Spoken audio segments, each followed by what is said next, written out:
to be one of the few people on earth who get paid to do what they love. So yes, I know I'm exceptional to this rule.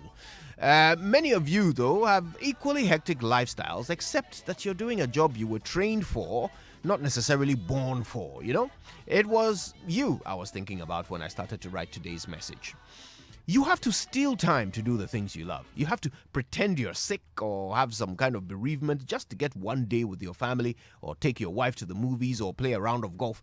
It really is rather tragic. How did we allow this to happen to us? When did we become the least important persons in our own lives? Let me tell you about my friend Francis. When I met him, Frank, as we call him, was a newlywed baker.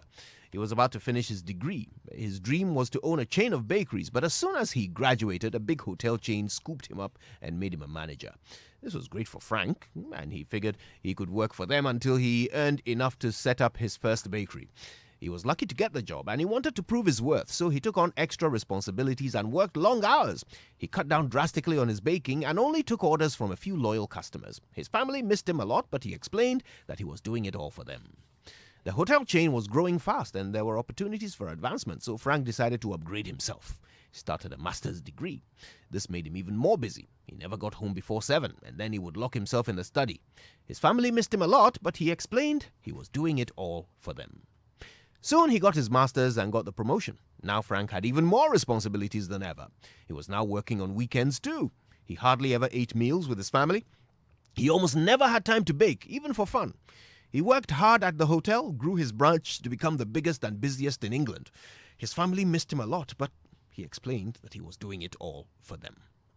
It was no surprise to anyone when they made Frank area manager. They gave him a brand new car, and traveling became his new occupation. He slept at home once a week, started to live on vitamin supplements and energy drinks. He sold his flat and bought a huge house on my street. That same year, he was diagnosed with high blood pressure. Oh, and he sold his old oven. He did not buy a new one. His family missed him a lot, but he explained that he was doing it all for them. One day in 2013, when his youngest daughter turned 5, his wife, for the first time ever, had to buy a cake for her birthday. That was the day when Frank decided enough was enough. His dream had been to run his own bakery, and in pursuit of that dream, he had given up his dream.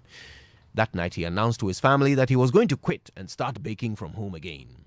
He had realized that his whole life was passing him by, and he was missing the chance to spend it with those he loved. Frank hugged his family and went to bed. In the middle of the night, he had a heart attack and died. My dear friend, I tell you this to refresh your purpose. What do you love? Is that what you're spending your life doing? What are you missing out on while you spend your life achieving other people's dreams? Is this what you wished for yourself when you started out in life? How can you claim you own your life when you spend none of it doing what you love? My dear friend, you've got to put this right. It doesn't necessarily mean quitting your job. It just means reallocating your time so that when what you love becomes your priority. It can be done with a little planning and a lot of bravery. The good news is that it's not too late. It's never too late. It may take a bold step to rediscover what you love and reallocate your time so that most of it is spent on that, but you already know the alternative. So take a deep breath and make that change. You'll be glad you did. My name is Kojo Yankson, and I'm not a supporting actor in my own life story. So I live it like I own it.